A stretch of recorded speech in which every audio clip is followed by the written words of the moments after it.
Today is 2nd April and we are celebrating World Autism Awareness Day. And today we will be discussing about and learning about understanding ASD in children. And for that, we have Dr. Arundhati Banerjee. She is an MBBS, DPM, MD Pediatrics, DM Pediatric Neurology, PGIMER, Chandigarh. She's also a consultant pediatric neurologist of Bhagirathi Neotia Women and Child Care Center, Kolkata. Welcome to the webinar, ma'am. And we are looking forward to some insightful information from your side that might help our parents to understand ASD better and help their kids. So, first of all, I would like to thank the organizers for giving me this opportunity to be a speaker on this occasion. And definitely a lot of awareness is required. And this should be this should be the occasion on World Autism Day. It is definitely an opportunity for me and also for Moms Belief to share the awareness like amongst parent groups and other caregivers of these special children that we have. Without much ado, I would like to start on a presentation, a small presentation, which is hopefully will lead to an insight on the disease amongst parents as well as the caregivers. So, is my screen audible? Yes, ma'am.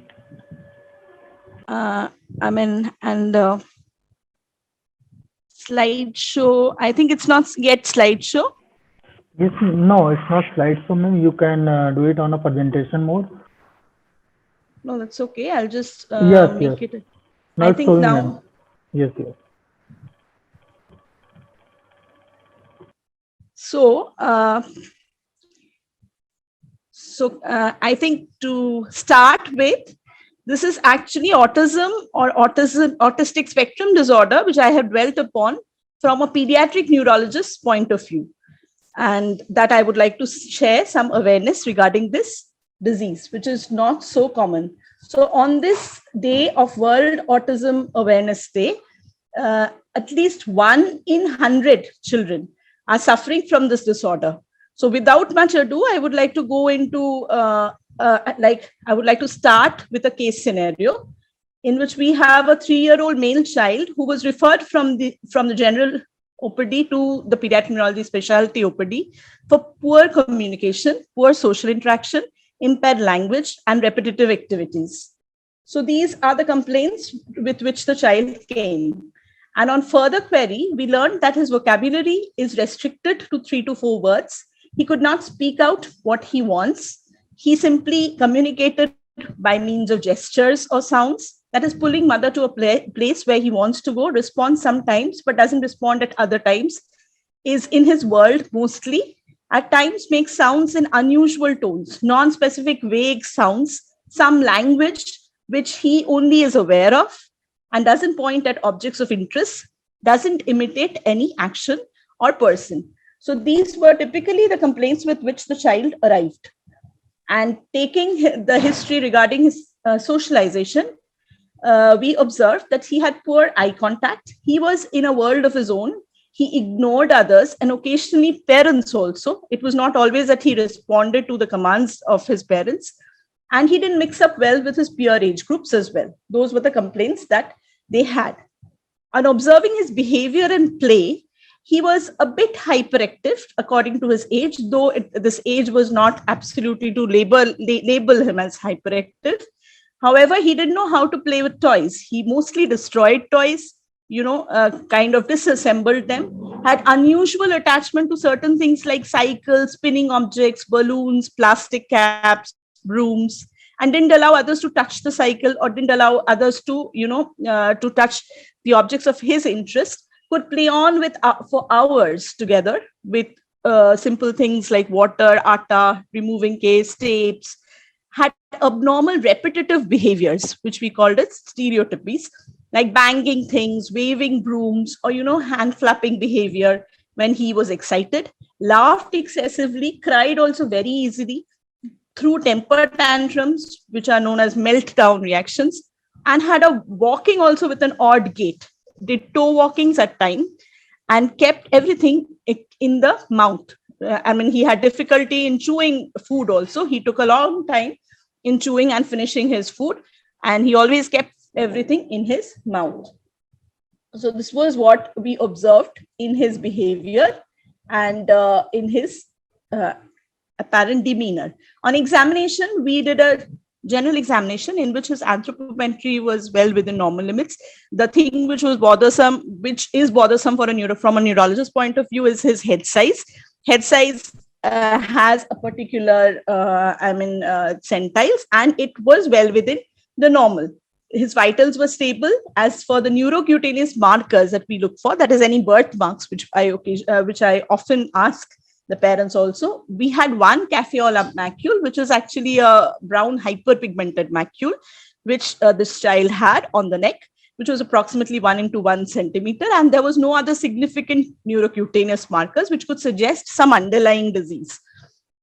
However, the other systemic examination of the kid was absolutely normal, including the CNS or the central nervous system examination. Observation, there was poor eye contact. He had fleeting glances, which he gave. However, the usual reciprocity, which is observed at this age, was definitely absent, even though there might be some fleeting eye contact. Mostly it was poor. Hyperactive, there was constantly running around of this child, repeatedly banging things, mouthing things, and no proactive vocabulary was there, like pulling off hands of mother. Whatever he wanted, he expressed by gestures, by pointing, or by pulling or putting his hand over the hand of his mother or grandmother and pulling him down there and showing it to that place, and making unusual sounds, use of unusual words, which the meaning of which he himself understood. There was absolutely no other meaning which could be asserted to it. So this is typically his photographs, and with consent and of the parents. So here we find that he is preoccupied in his own world. And at some of these pictures, you find that he is giving a fleeting glance, but then the usual reciprocity which we expect in this age group is missing. He has this peculiar habit of nibbling things. This may also vary from smelling things to nibbling things, and to teething things, and these are there. And so this is like in a nutshell what we observed when we examined the child.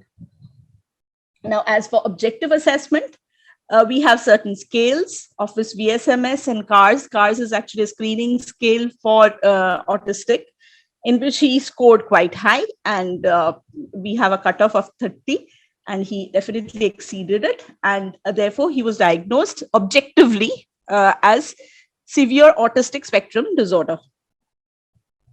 So impression is that he had autistic features. There was impairment in language and communication, impairment in social interaction, there was restricted interests and repetitive behavior, and there was mild developmental delay, though it was not very confined to the motor sector. It was mainly to the language and the social sector only. So with this, we come to the discussion of what this entity is that we are dealing with, and how these special children are different from typically developing children. So it is a group of neuropsychiatric disorder which is characterized by specific delays and deviance in social, communicative, and cognitive development. Onset is typically in the first years of life and commonly associated with intellectual subnormality or mental retardation.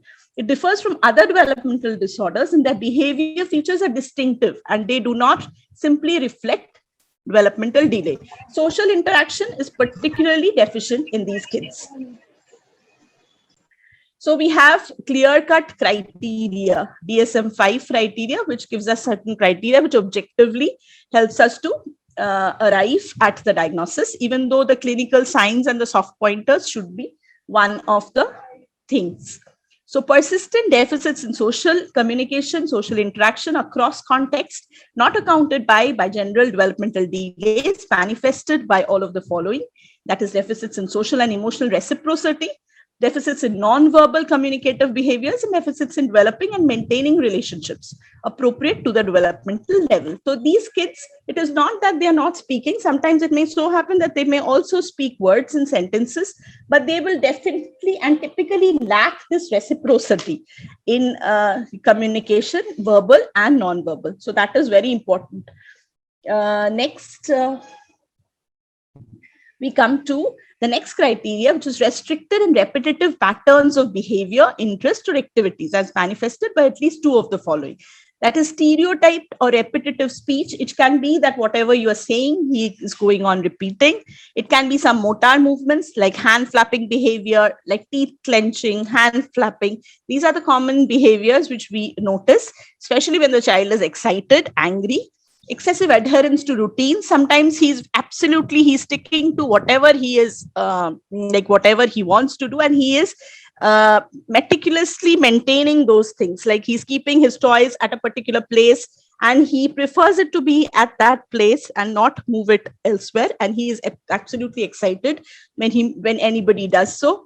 He has highly restricted fixated interests that are abnormal in intensity or focus. And the new things which have come up, which has been observed and hence added to DSM-5 criteria, is hyper or hyporeactivity to sensory input or unusual sensory interests. Like it may so happen that the child is absolutely, even a small bit of sound is actually perturbing the child, and he becomes very distressed, and he's putting hands on his ears and he's shouting that he doesn't want it. Or it may so happen that during vaccinations and all, he is not at all perturbed. That is, there is hyporeactivity to pain, to touch, and he is not responsive at all. He's not crying at all like other children, like the typically developing children. And he is absolutely oblivious of the pain and the sensory inputs. So this is a new criteria which has come up, and which also is included in the spectrum. Symptoms must be present from early childhood. That is, it should not come after 4 or 5 years, because if it suddenly comes after 5 years, then we tend to think of some neurological aspects of it, which may cause autistic features and not autism per se. And the symptoms together limit and impair everyday functioning. That is very important. A little bit of autistic features here and there, but the child is able to cope up with it.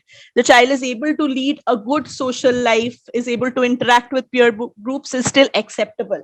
But it is not acceptable when it limits and impairs his everyday functioning. So that is very important. When everyday, day-to-day functioning is limited and it is not there, then is when it becomes a disorder.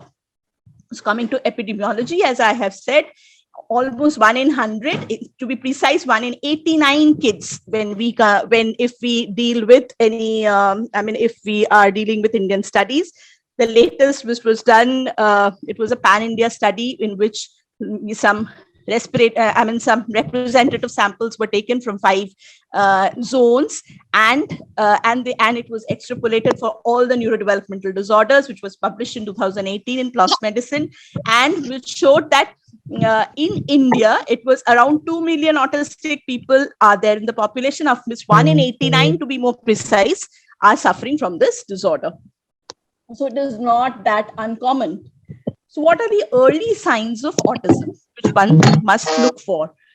So we have certain developmental milestones which every parent should be more or less aware, because we have, and now I think there are many who are actually aware of these milestones, and because of spreading awareness. So early signs are when by 6 months, the child gives no big smiles, warm, joyful expressions of reciprocity are not there by 6 months.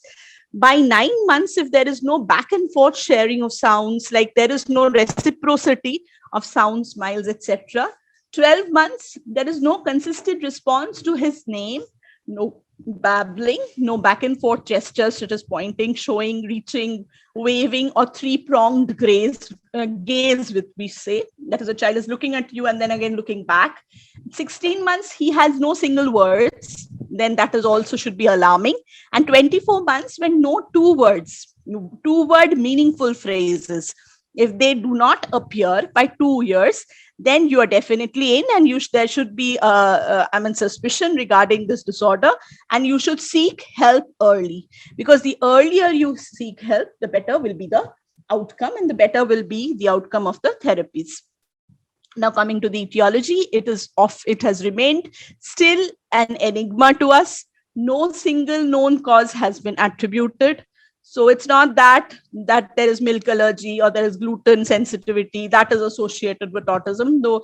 So we have not found or heavy metals or some autoimmune mechanisms or some vaccines. They have been implicated, but I'm afraid no causal relationship. That is, we have not been able to pinpoint that this particular factor is responsible. It is multifactorial. No single etiology can be implicated, and there are some perinatal risk factors like preterm, low birth weight, birth asphyxia, that is any abnormal neonatal events which have led to some abnormality or asphyxia in the brain has been implicated to some extent. Postnatal risk factors like infections, then of course exposure to heavy metals, autoimmune mechanisms. These are just hypothesis, but nothing has been pinpointed as of now.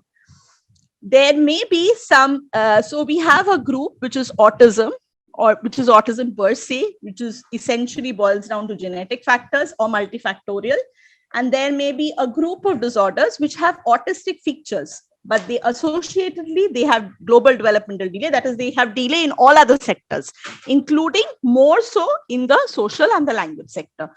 So in that case, we also have some inborn errors of metabolism. So these are particularly a group of disorders which is due to some deficiency of certain enzymes in our body, which are normally present. As a result, this leads to accumulation of certain metabolites, and which are raised in the body, and that causes these symptoms. But I'm afraid they are associated with other features as well. They are not just associated with pure autism.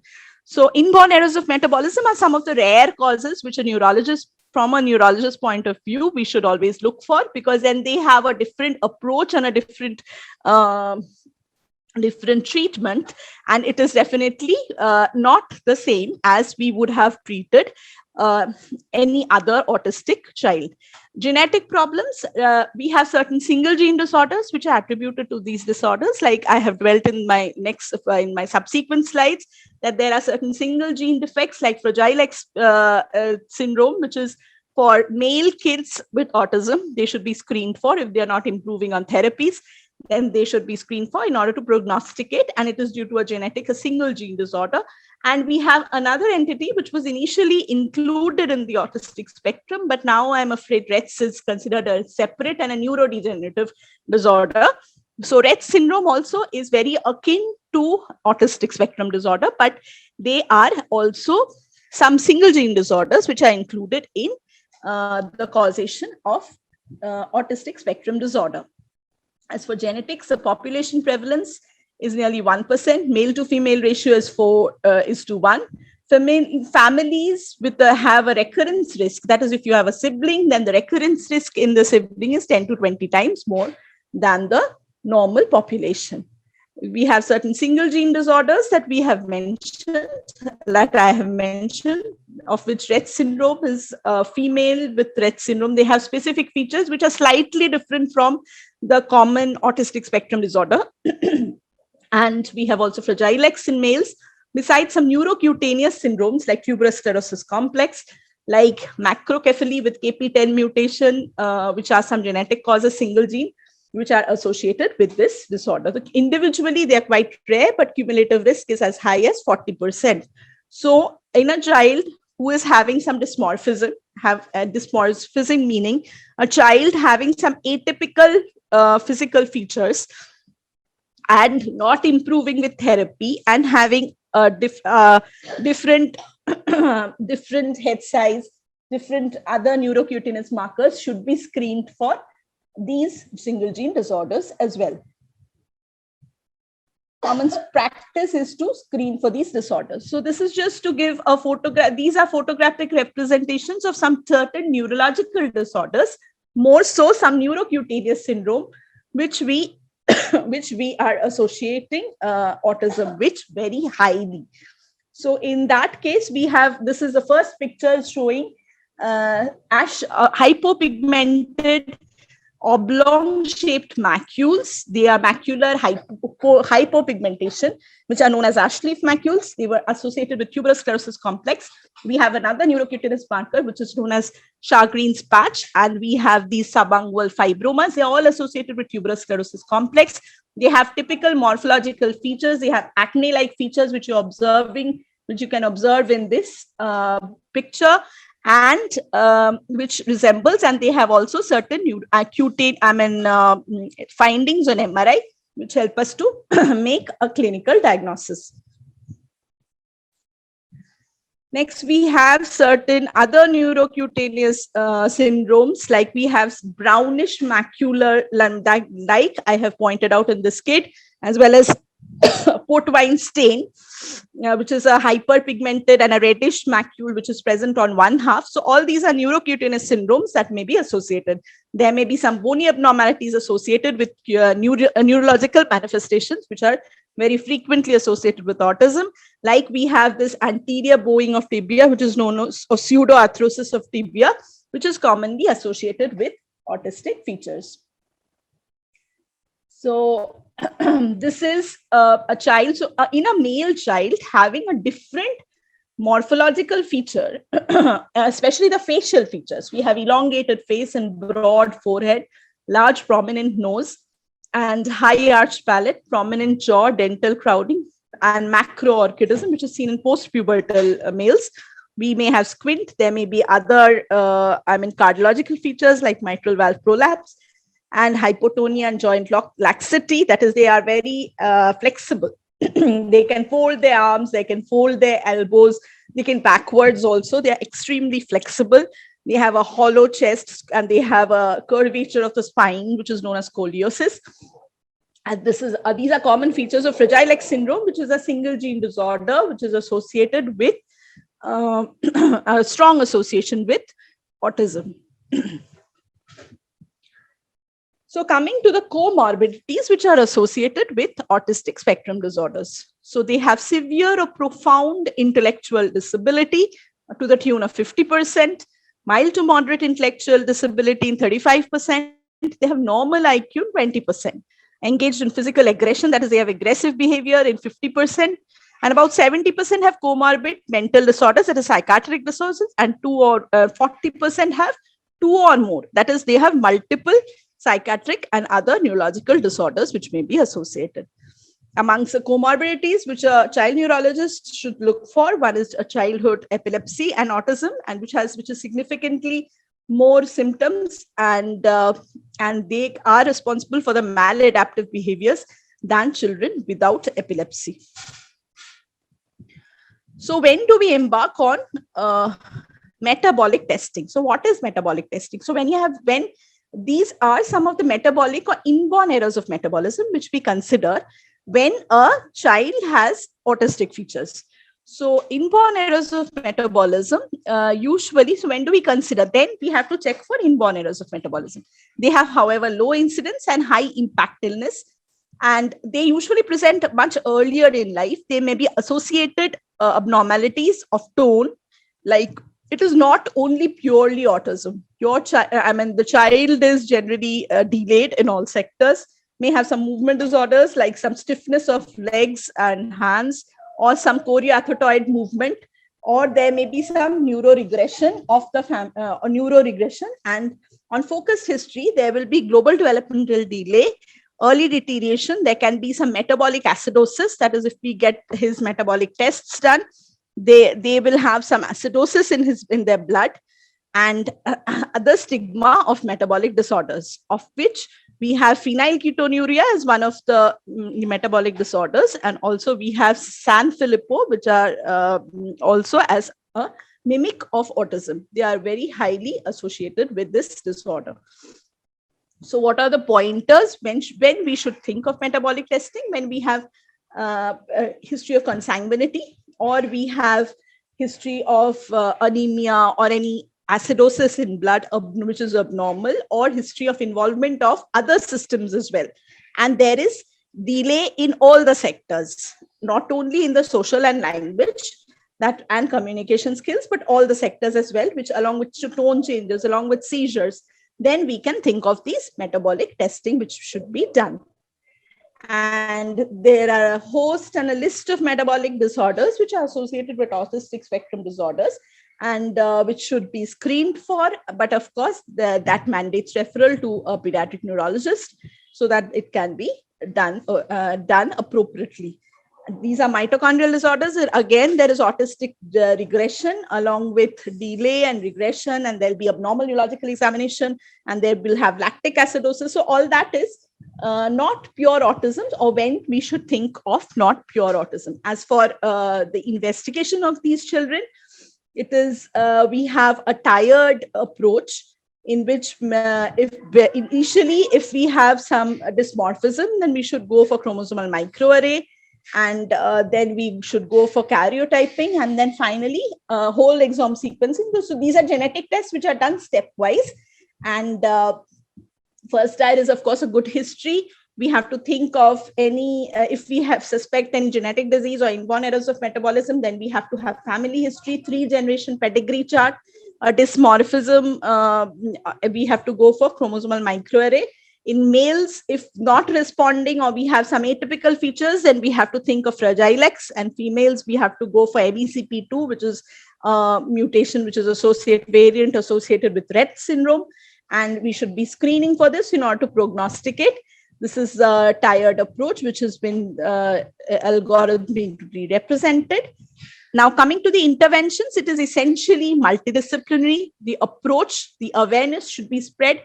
And I think the child is in the center of the circle. And then we have parents, we have speech therapists, occupational therapists, behavior analysts, psychologists, psychiatrists, and of course, pediatric neurologists are there for multidisciplinary approach of these children.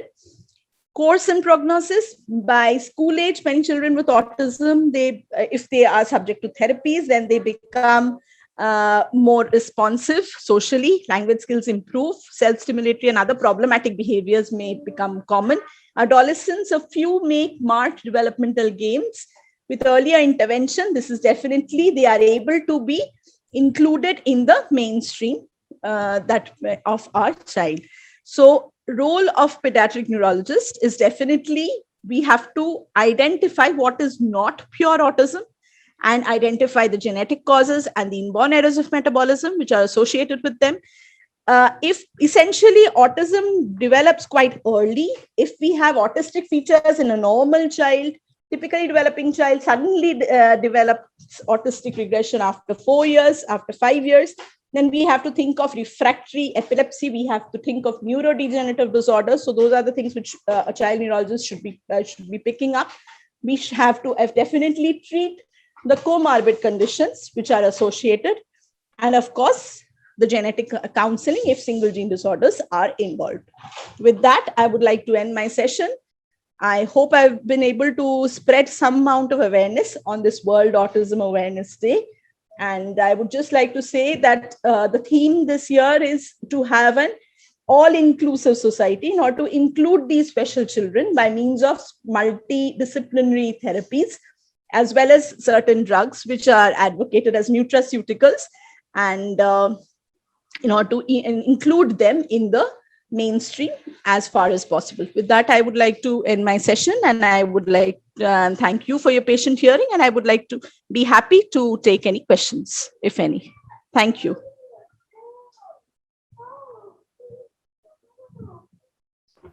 Hi all. If you have any question, then you can click on the raise hand. I will unmute too.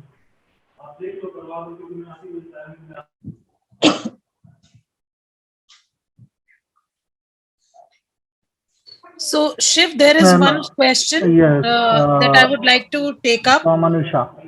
Actually, I have a question from Anusha side. So please ask please your question, go ahead. Anusha. Go ahead and unmute Anusha. She can ask a question. Yeah, hello, ma'am. I Hello. have a 3-year-old. How are you?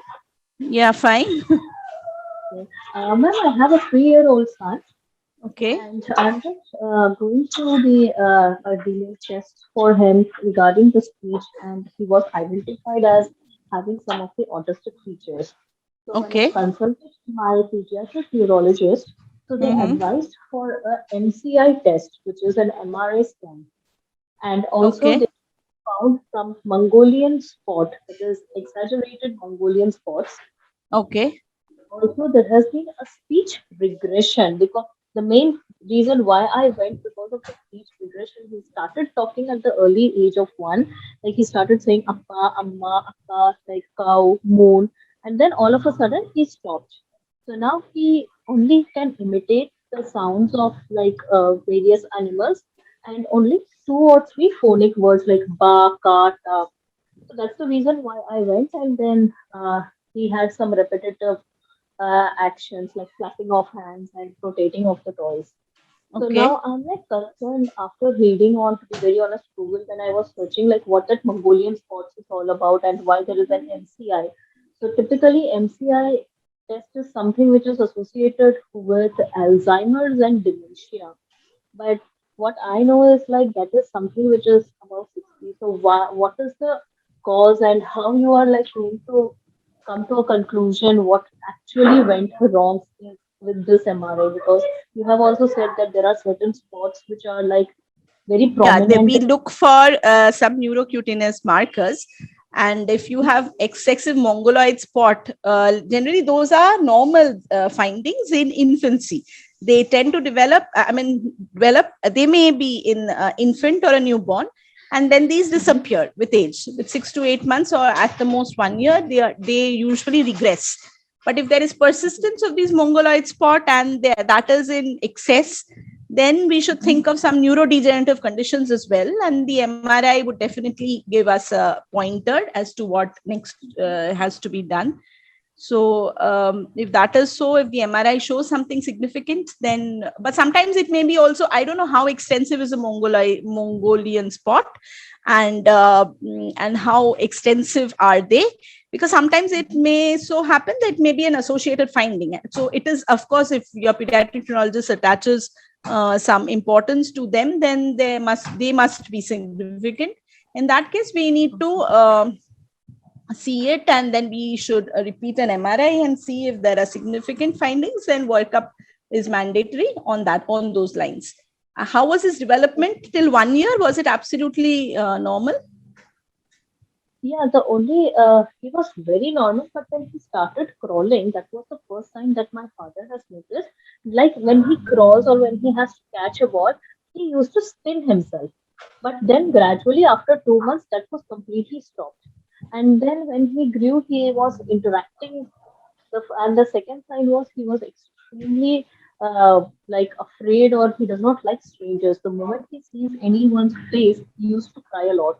Like when he was still 1 year. After that, okay, he has stopped crying, but he never goes to anyone. But Mm-hmm. now, what is it? He will just say hello, namaste, and that's it, and no touching. He does not like to be touched by anyone else.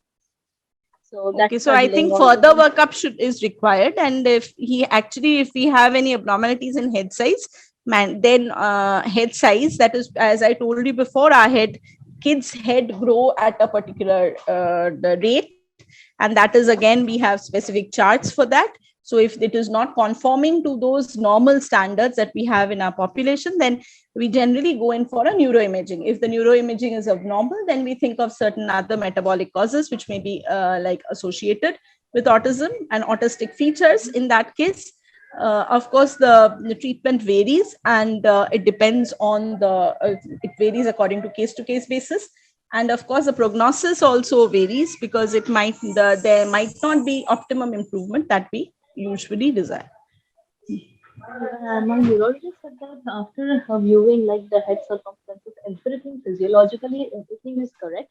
The only thing is that he is flat. He has a flat foot. So for which the treatment is still going on. So I'm just consulting. I went to the PMR and then I was advised to put a new shoes for him, and gradually that will also get improved. And the other thing, I'm just having undergoing occupational therapy for him. As of now, we have started. But my only concern, which is there, so even if he behaviorally, if he comes up, what about the regression of the speech? Whether the speech will come up, or because we did audiometric tests that he cleared, there is nothing like tongue twisting or anything which was physically which was found out. So is there anything why there is a speech regression which happened all of a sudden? So So that is speech something which regression to some extent is associated with autism, right? So, but that should improve if you are doing sensory integration therapy or acquired behavior analysis. These are the two therapies which, if discretely, if you do some occupational therapy or speech therapy, that might not be fruitful. You should have a structured approach, should embark into these therapies, which are very structured. And there's a particular recommendation also of a few hours per week that is mandatory in order to see progress. So I think therapies, if your child does not have any other neurological problem except for flat feet, then I mean, there are no neuromuscular or neurocutaneous syndromes which are involved or single gene disorders involved, then aggressive therapy along with some nutraceuticals which we prescribe has shown some promise. And of course, the home environment should also be conducive. So I think then with that, it should improve.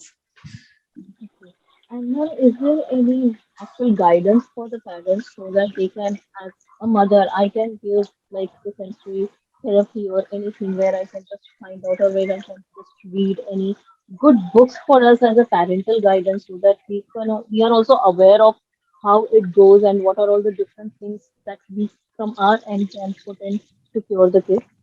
So I think there are online, blogs and sites like Autism Speaks, and you have certain blogs also. There you can read up. I'm sure there must be some parent group organizations also, which may vary. Where are you from, actually? Sorry, In Delhi. you are in Delhi. So there must be some parent blogs, and Dr. Shefali Gulati ma'am is also associated with this disorder. And you, Yes, I am the one who is actually consulting Dr. Shefali Gulati at AIIMS. so then she must be having a parent group or something like that. So I think that is sufficient. Oh, And that, thank you. So, Doctor, we will be taking up Shweta Aneja Sood's question. Shiv, can you unmute Shweta Aneja Sood?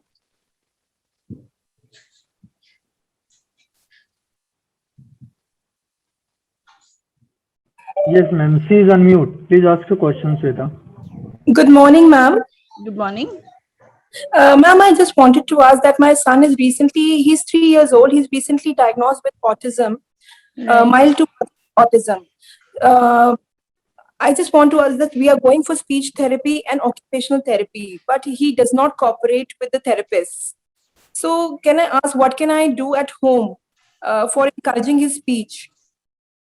Home is like, it should be a continuum of what is done, but actually it should be done in a structured manner. And if he doesn't cooperate, maybe is he because he is hyperactive, or is it some other problem with which he won't sit in one place, or what is the problem? Like, why won't he No, cooperate? because that is a confined, they give the speech therapy in a confined place. So he just wants to get out of there. Doesn't want to be in sit at one place maybe. Okay, so it should be done in a structured manner. Whatever is taught, you should do it at home in the continuum.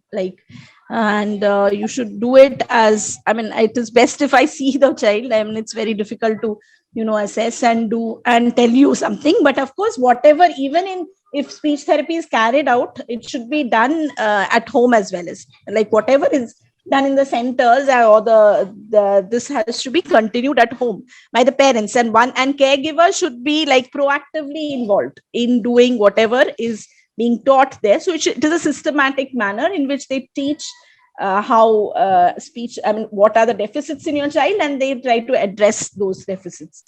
So that should be done, and it should be continued at home. Also, ma'am, I wanted to ask that he always avoids loud noises. So that is again a feature of autism, which has been included, as I have mentioned in my talk, that is hyporesponsiveness or hyper-responsiveness to sensory stimuli, which includes light, sound, touch, etc. So if your child is hyperreactive I think, there are particular therapies for it, and you should also try to expose him to that sound or to loud sound, whatever, in a graded manner, and try Okay. to, overcome it. Okay, ma'am. So means, ma'am, if we continuously expose him to those noises, he would be comfortable later on with them. Later on, yes, later on, but earlier maybe he'll be, that is in a graded manner.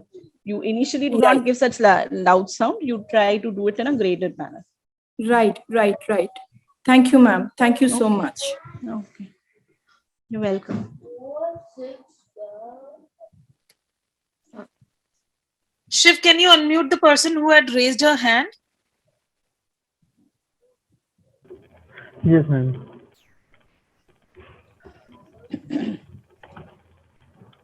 If she's not available, we can go ahead with Gajanan Salunke. No, actually, Chandraprabha has raised the hand. So please ask the question. You can Chandraprabha. unmute Gajanan Salunke right now. Okay. Gajanan Salunke. Yes, he's on mute. Hello hello. नमस्कार ma'am, मैं पुणे से बोल रहा हूँ, गजानन सालुंके. अच्छा, नमस्कार.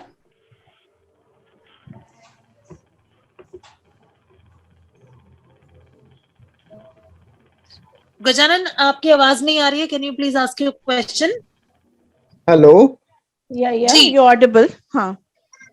Ma'am, इसके बारे में अगर ऑटिज्म के बारे में कोई चेकलिस्ट अगर है तो उसके बारे में अगर आप कुछ भेज सकते हो क्या checklist?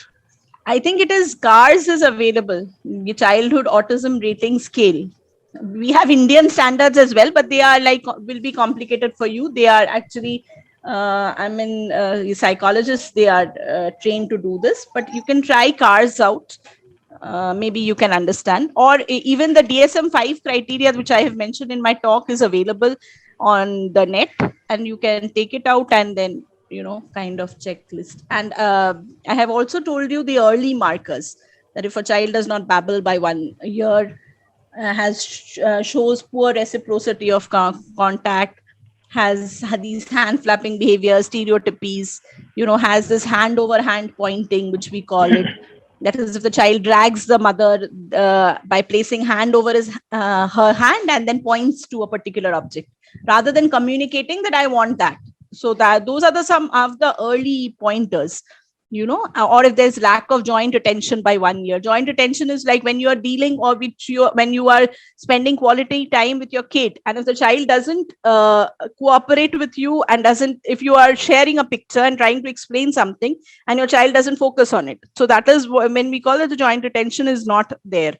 So lack of all these are the subtle markers which you should look for. Baki, the scales are they are actually should be done by a trained psychologist, and not everyone should administer the scales, because it so happens that in any disorder, we actually, when we read up and then when we look at the kid, I think we suppose that everything is there in our kid or everything is there in us. So that is a common psychology. So I think we should avoid that. If you find anything which is aberrant, which is raising a question, then you should seek the help of a pediatric neurologist earliest.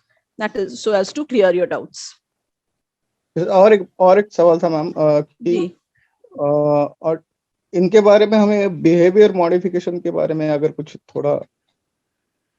So behavior modification is generally, we have sensory integration therapy and we have acquired behavior analysis. These are actually, they are structured and they are usually done by occupational therapists and speech therapists in conjunction. And it is actually, it is tailor-made for the kid. Like there, it is done on a case-to-case basis. आपके बच्चे में जो problem है, we address those problems. Those problems are particular. Like if his eye contact is poor, it may so happen that a mild autistic kid may not have a poor eye contact, but the quality of eye contact, he's looking at you, but that reciprocity is not there. So then those things are separately addressed. And that is done by occupational therapists particularly, and that is done in conjunction with other therapists. Ma'am, जैसे कि अभी उसकी as थोड़ी बड़ी है, 15 साल के ऊपर वो है, और वो फिर जब बाहर जाते हैं तो जैसे किसी को भी टच करना, ऐसा उसका थोड़ा सा बिहेवियर है, तो उसके बारे में हम क्या काम कर सकते हैं मैम? नहीं, वो तो थेरेपी के लिए आपको जाना पड़ेगा, but if you have started late then I am afraid optimum results are quite difficult to obtain. मतलब उसकी डायग्नोसिस कब हुई, कैसे, मतलब how it has she has progressed in her therapies is very important, and how early you have diagnosed, because if you diagnose a child late, then symptoms will persist, but still there is a, I don't think there is a, I think there's a ray of hope always, and you should always resort to therapies. They are there to help you out. So, Shiv, now we have 3 people waiting to ask their questions. So, Shiv, can you unmute Zohan?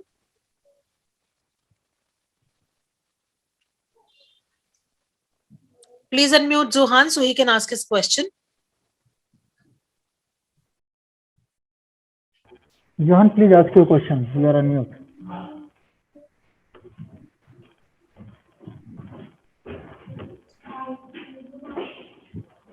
Johan, are you audible? Hello, Zohan. Yes, hello, ma'am. Hello. Good morning. जी ma'am. Good morning, ma'am. Ma'am मेरा बेटा है 2.5 साल का, 2.5.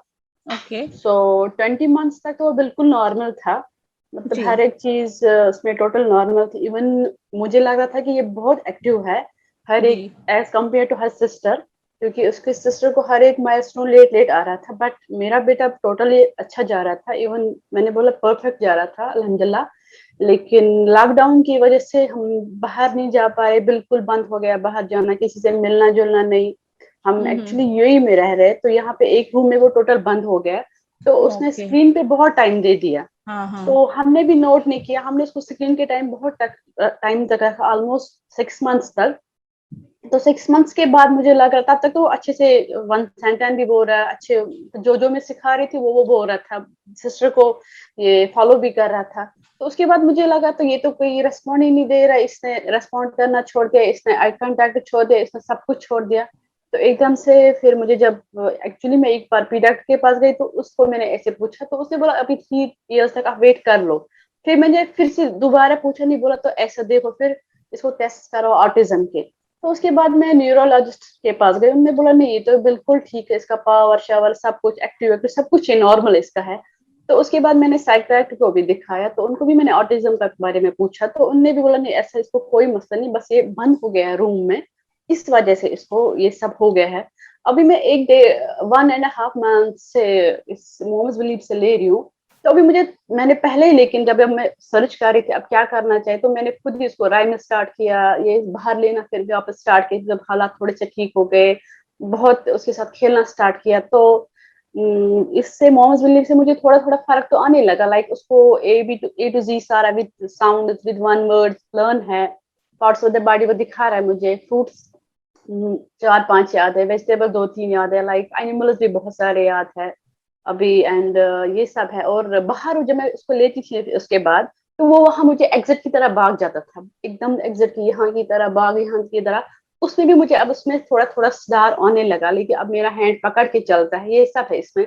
हाँ, अब ये इसको जब मैं बिठाऊं तो बैठ के मेरे साथ खेलेगा, लेकिन खेलते खेलते जहाँ कभी इधर की तरह देखेगा, कभी उधर की तरह, ज्यादा देर तक बैठेगा तो बहुत देर, लेकिन चीज की तरफ ही ज्यादा देर नहीं देख पाता. अब डिपेंड है कि हाँ उसका अगर ज्यादा इंटरेस्टेड चीज हो तो थोड़ी देर खेलेगा तो सही, लेकिन इधर उधर देखता है. और उसको स्क्रीनिंग में लेकिन ये वाली राइनस पसंद है, ये फोनिक 1-2 ये सब इसको पसंद है, बाकी चीज इसको पसंद है. या मैं भी अगर इसको राइनस बोलूं तो उसको वो सब पसंद है, लेकिन बात करना बाकी लाइक जो नॉर्मल लैंग्वेज है हमारी, मम्मा ये चाहिए वो चाहिए, ये सब अभी वो बोल नहीं पाता लाइक. और जो आज ये वर्ड बोलता है 2-3 दिन बोलेगा, फिर उसको वापस वो भूल जाता है. मुझे ये जानना है कि ये इसका ऑटिज्म का सिम्टम है और दिस समथिंग डिफरेंट. देखिए, if everything was normal till a particular age, then I think I mean till 20 months, and then of course ये lockdown के बाद like these complaints I am also getting these patients, they actually कुछ तो environmental factors रहते हैं. like apart from genetic predisposition, we have a double hit or a triple hit theory in which one is genetic, one is environment. So environment plays some role, and definitely if you have a happy interactive environment, and screen time वैसे भी in typically developing children it is recommended. Screen time includes TV, mobile, iPad सब मिला के 1 घंटे से ज्यादा नहीं. But in this scenario, that in atypical scenario that we are passing through in a pandemic situation, actually the schools are they are taking more than 1 hour for as a screen time. So in that case, the other screen time should be minimized. I cannot say less than 1 hour, but 1 hour तो बन ही जाते हैं. now I minimize, मैंने अब इसका particular एक time रखा है, इसके टाइम और उसके टाइम. अब जब वो टाइम जब आता तो उस टाइम वो मुझे खुद ये ड्रैग करता है कि टीवी की तरफ इशारा दिखा के कि टीवी ऑन करो. देखिए अभी उसमें ये चीज सुधार है कि जब इसको कुछ चाहिए, खोलना हो, बंद करना हो, कुछ चाहिए, तो मेरा हैंड पकड़ के उसकी तरफ इशारा दिखा के अभी उसने ये सब बोलना किया. पहले लेकिन नहीं बोल रहा था पहले, लेकिन जब उसको लगता है मेरी खाने की चीज कहाँ पे, वो और पानी मांग रहा था. बट अल्हम्दुलिल्लाह अब हर एक चीज की तरफ ड्रैग करके अभी मैंने इसको स्टार्ट किया इंस्ट्रक्शन, तो अब वो इंस्ट्रक्शन फॉलो करने लगा. बस बोलने में अभी उसको दिक्कत है, बोल नहीं पाता है अपने क्या उसको चाहिए. लाइक टॉयलेट गया तो मुझे जाना है, ऐसे ये सब अभी मुझे नहीं बोल रहा, अपनी इमोशंस नहीं बोल पा रहा है अभी. हाँ, तो वो तो एक डेफिसिट है जो आपको थेरेपीज मिनिमम 6 to 12 months लेने पड़ेंगे, and then you have certain. वो मैंने ऑलरेडी स्टार्ट किया है, 1.5 month हो गया है. हाँ, तो at least 12 months, 6 to 12 months it should be taken before you can really appreciate some in change, because they are like slow growing. I think आपके बात से मुझे लग रहा है कि there is no neurological problem as such involved, but है जो hand pointing जो है, that is also an immature form of pointing. Ideally he should speak out कि मुझे ये चाहिए, है ना, but वो नहीं कर रहा है. मतलब he and then pointing out, but still वो फॉर्म भी नहीं पहले. तो थोड़ा सा आपको ये इम्प्रूवमेंट, ये तो पेरेंट्स को ही पहले पता चलेगा कि कितना परसेप्टेबल इम्प्रूवमेंट हो रहा है. तो अगर परसेप्टेबल इम्प्रूवमेंट होता है, then I think you should continue, and we generally prescribe certain nutraceuticals. Eye contact का भी मुझे पहले से बेटर लगा. पहले जब भी मैं बुला लेती हूँ या जाओ सिस्टर को हग करो, डैडी को हग करो, जाता है. अभी आई कांटेक्ट में अल्हम्दुलिल्लाह बहुत फर्क लगा है. बट यही ना बात कर रही, मुझे भी नॉर्मल बात नहीं करता. बाकी मुझे लगता है पढ़ाई के हिसाब में तो वो अच्छा जा रहा है. लाइक जो भी, हाँ उसमें एक चीज है, जब भी मैं पूछूं तो नहीं बोलेगा, जब उसको अपनी मर्जी होगी तब बोलेगा. उसमें वो सब है, अपनी मर्जी पे बोलेगा. लेकिन मेरा उसमें इंस्ट्रक्टर मैं बोलूंगी ये क्या, तब नहीं बोलेगा. जब अपनी मर्जी होगी तब बोलेगा वो सब पढ़ाई का. हाँ, तो वो अगर वो अपनी मर्जी है या नहीं बोलता है, तो इशारा जब वो करता है तो आपको थोड़ी इग्नोर करनी चाहिए वो इशारे को. मतलब if you are also complying to his wishes by simply pointing out, then the child will never feel the urge to communicate also. So वो थोड़ा सा आप इग्नोर करके देखिए कि वो these are part of therapies actually. Basically you have to do the therapies consistently. And मुझे बस ये जानना कि ये क्या ऑटिज्म रिलेटेड कुछ है, ऐसा कुछ है इसमें, ये सब मुझे जानना जी, ये सारे आपके जो दिस थिंग है, मैंने the symptoms, they are all conforming to autism spectrum, and definitely you should do therapies, and we also prescribe certain nutraceuticals as medicines. Certain vitamins ये वगैरह वो काम करते हैं. So these nutraceuticals are prescribed, and they have with therapies they have found to have some effect. So maybe you can try. And besides screen time को कम करना, sleep proper हो रहा है कि नहीं, ये if there are other nutritional deficiencies, nutritional कोई और deficiencies होगा, like iron deficiency is commonly may be associated, then वो है कि नहीं, उसको अगर है तो correct करना. तो ये सब things they help. और if there is associated कोई gluten insensitivity, मतलब wheat खा के अगर कोई problem होता है आपके बच्चे में, या casein में, या milk पीने से कोई problem हो रहा है, तो इसमें अगर ये सब associated है, then you should cut off. But routinely cutting off ऐसा कोई problem नहीं, बस इसको. हाँ, लेकिन मुझे लगता है कि इसके बाद उसको कॉन्स्टिपेशन स्टार्ट हो गया. लाइक वो इस 20 months तक वो ओट्स खा रहा है अच्छे से, तब ओट्स के बाद वो ठीक था. इसने ओट्स खाना बंद किया, तो उसके बाद उसको कॉन्स्टिपेशन वो बहुत रहता है उसका. मतलब उसका वो सिस्टम ही रहा है, 2-3 दिन ठीक, 2-3 दिन बस. वो एक इशू है. अल्हम्दुलिल्लाह बाकी उसका कोई इशू नहीं है ऐसा हेल्थ इशू. तो I think he will improve. आप एक साल देख लीजिए, मतलब साल भर थेरेपीज करा लीजिए. I think he should improve more. Okay, ma'am. Shiv, can we now have Prajwal Jha? He has been waiting for a while for his turn. Yes, yes.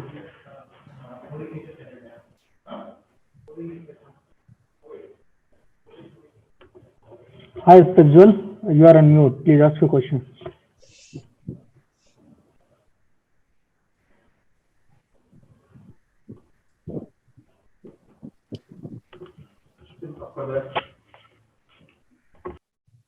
Prajwal? Hi, Prajwal. You are on unmute. You can ask your question. Please go ahead.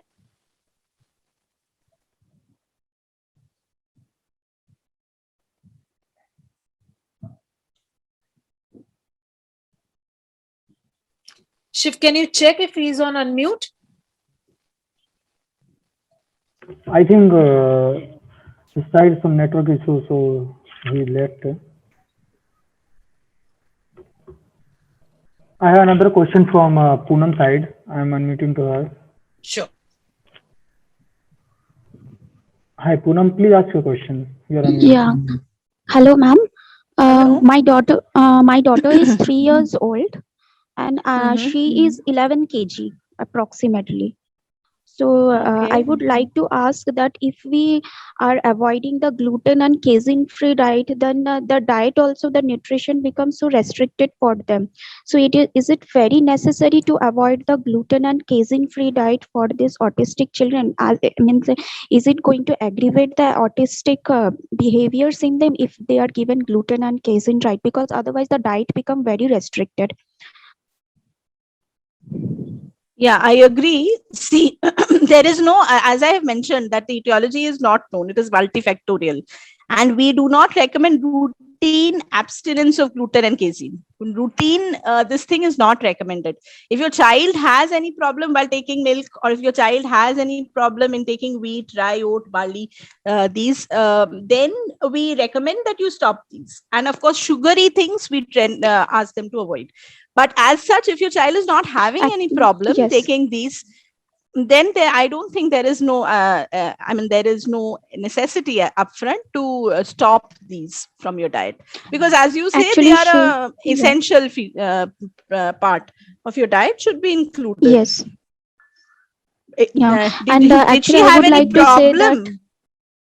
yes. Did she have any problem? Because yes, she had problem because occasionally she used to have loose motions, and also What she has problem? alternative constipations also. Loose motion as well as constipation alternatively. Hello? See, if you have constipation, if you Yeah, have yes, constipation, yes. then you tend to have intermittently, you tend to have loose motion.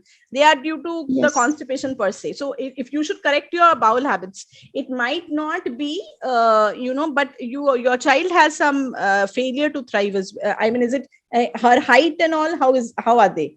Like that Her we have height to is check if there okay, is but any her failure to thrive, yeah, anemia. Weight yeah, no, those things are is, not I think, checked.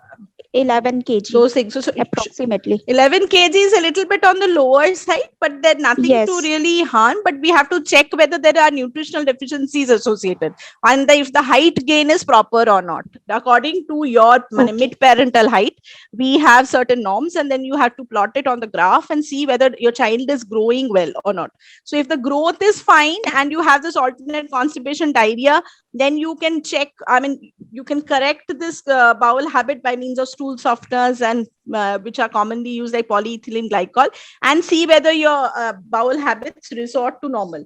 And even if you are giving these casein, and because it might not be causally associated with casein. As for autism, routine abstinence is not recommended.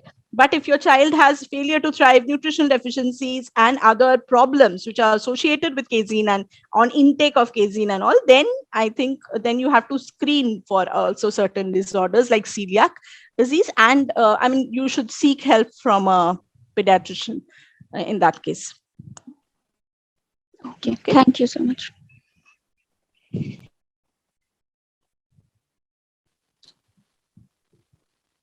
Ma'am, I think we have answered all the questions that the parents have raised. And in case any one of you participating parents feel like asking your questions directly, please share your questions at contact@momsbelief.com and we will pass it on to ma'am and she can always answer these questions. Thank you so much, ma'am, for this wonderful webinar and giving us so many, relevant information and details about how, different conditions arise in ASD and how to go about them. And I hope our parents have been, benefited with the information. And we can definitely work towards building a better environment for kids with ASD and learn more about this condition. Thank you so much for joining us. We had a wonderful time listening to you. Okay, thank you. Thanks a lot.